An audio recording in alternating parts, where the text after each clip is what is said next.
Olá, bom dia! Me chamo Islane Lima e está começando agora o Tocantins Rural. Hoje é segunda-feira, 13 de novembro, e é um prazer estar na sua companhia. Confira agora os destaques do programa de hoje. Nessa edição você vai ver: portaria obriga o cadastro, registro e monitoramento sanitário dos estabelecimentos avícolas e também manejo de animais silvestres. Esses e outros assuntos você confere agora no Tocantins Rural.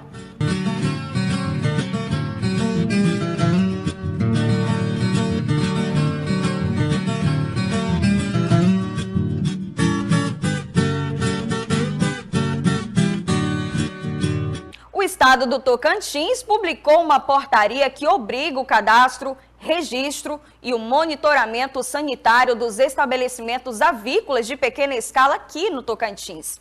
De acordo com o texto publicado, é considerado estabelecimento avícola de pequena escala aqueles cuja população seja de até 1.000 aves e que realizem atividades como venda de aves vivas, criação para abate, produção de ovos para consumo humano, dentre outros.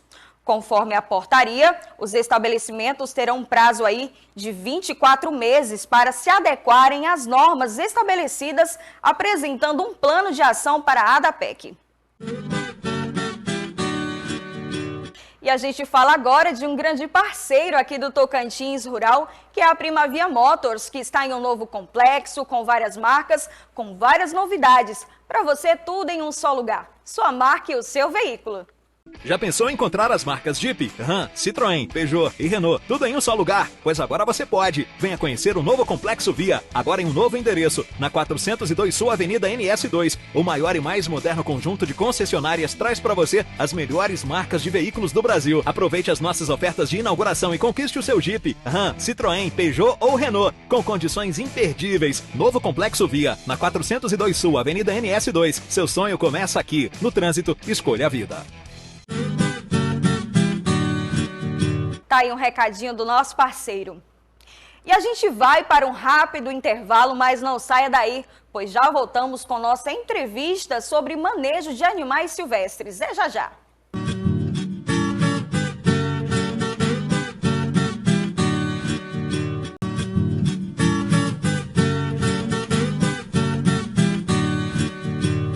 Estamos de volta com o Tocantins Rural.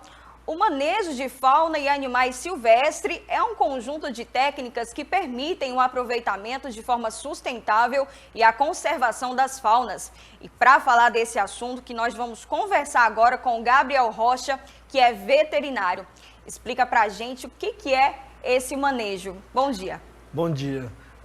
Quando a gente fala de manejo de fauna, a gente está falando diretamente com um conflito, né, de fauna. Porque quando a gente começa a explorar o nosso território, a gente entra em contato com esses animais e esses animais acabam vindo se alimentar e se abrigar no meio urbano.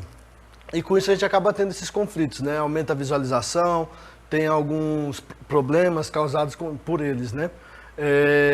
Quando a gente vai falar de manejo de fauna, ele pode ser basicamente de duas maneiras, tá? E a gente pode falar de manejo diretamente na sociedade. Um exemplo a gente tem aqui foi as capivaras, né, que a gente tem que fazer esse manejo regularmente. Também alguns locais quando tem pombos e aí o pessoal leva os gaviões para espantar. Então esse é um exemplo de manejo de fauna mais externo, né? Quando a gente fala de manejo de fauna interno, a gente lembra mais zoológico, mais centros de fauna, né? Então é mais algo manusear um animal de um recinto, fazer uma contenção de um animal para aplicar uma medicação, até que esse animal seja apto à soltura na natureza. Explica para a gente também o que é levado em consideração na escolha dos habitats desses animais. Bom, primeiro a gente leva em consideração a espécie, basicamente, né? Então, cada espécie tem uma característica específica. E aí, dependendo da característica específica, a gente tem que requerer buscar locais que têm alimentação e abrigo adequado. Então, a gente vê basicamente a espécie, dependendo do local onde é o seu habitat, o estado do Tocantins é um estado que a gente chama de transicional, tá? Porque ele é o cerrado e ao lado da gente a gente também tem outros grandes biomas. Então, acaba que no Tocantins a gente encontra, assim, espécies não só de fauna como de flora, presentes desses outros biomas. Então, quando esses animais são capturados e chegam aqui para a gente, eles são feita a manutenção deles, né? Alguns são inicialmente reabilitados, para depois eles são repatriados. Tá? Então, geralmente as pessoas, quando vão fazer esse remanejo, procuram com que intuito?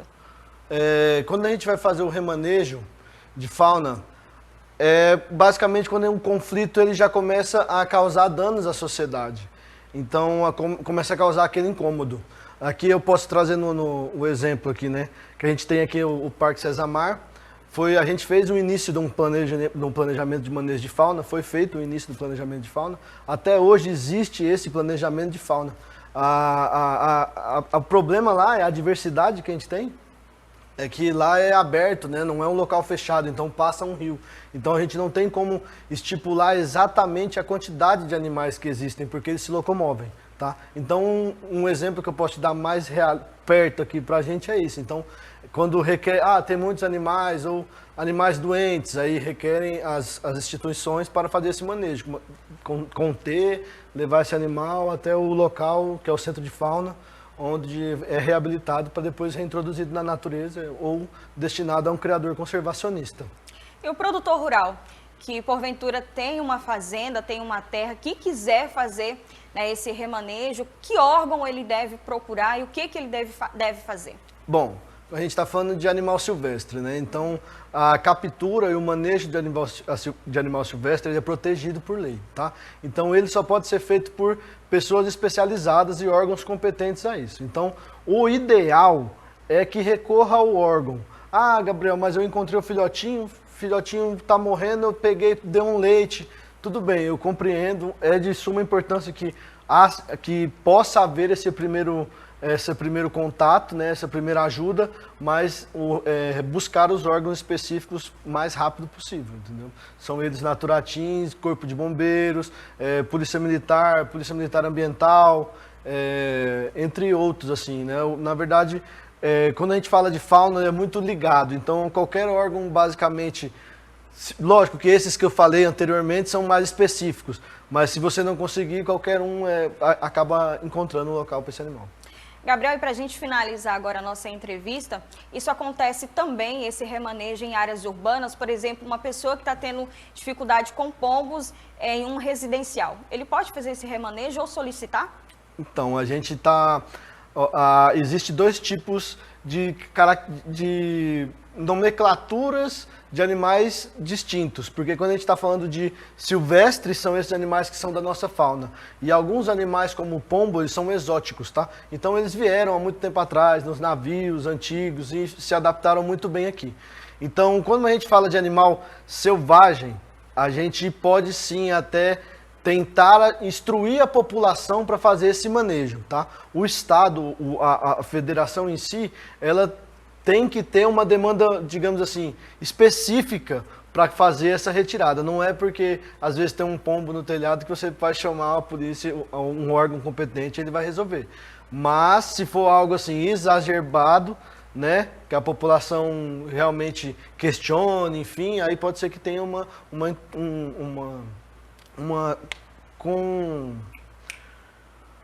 comparecimento maior, tá, do órgão público. Certinho, Gabriel, muito obrigado pela sua entrevista. Valeu, obrigado você.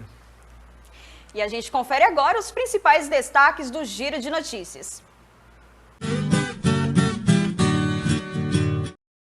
Uma força-tarefa foi realizada para resgatar diversos peixes que estavam morrendo em lagoas que viraram lama na Ilha do Bananal.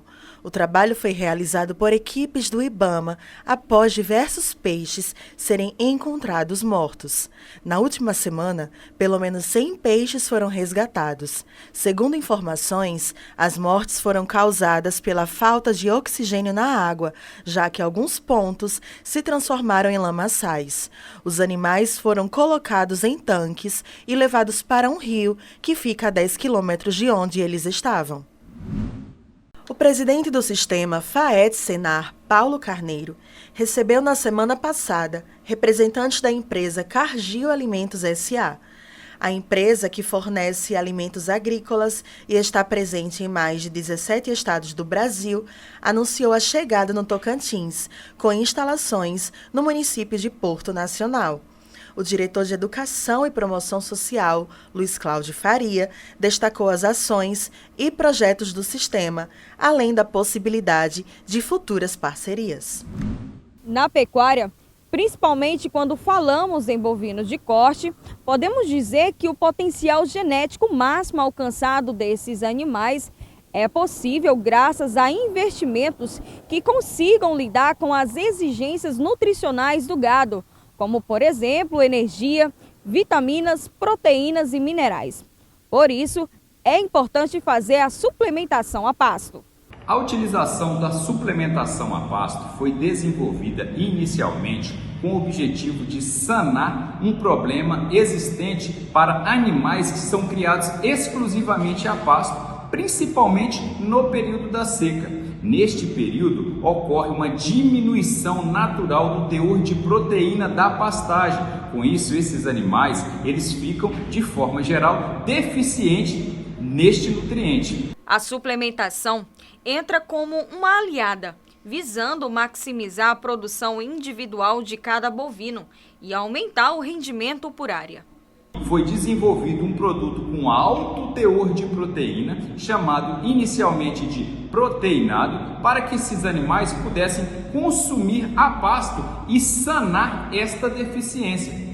Com o passar dos anos, esse produto ele foi sendo atualizado, incluindo não só proteína, mas fontes de energia. Então esse produto agora passou a chamar-se proteico energético. E agora, além de diminuir, sanar essa deficiência que ocorria anteriormente, nós podemos, com este novo produto, almejar, conseguir ganhos superiores. Então não só o animal vai deixar de perder peso no período da seca, mas agora ele consumindo uma suplementação a pasto, esse proteico energético, ele vai poder aumentar o ganho, com isso encurtar o período de produção. Para alcançar um resultado lucrativamente positivo, é de extrema importância que o produtor realize um manejo correto das pastagens e também do pastejo. O Tocantins Rural está terminando. Muito obrigada pela sua companhia. Amanhã estou de volta com mais informações sobre o agronegócio aqui no SBT. Para essas e outras informações, acesse tocantinsrural.com.br. Bom dia para você e até amanhã.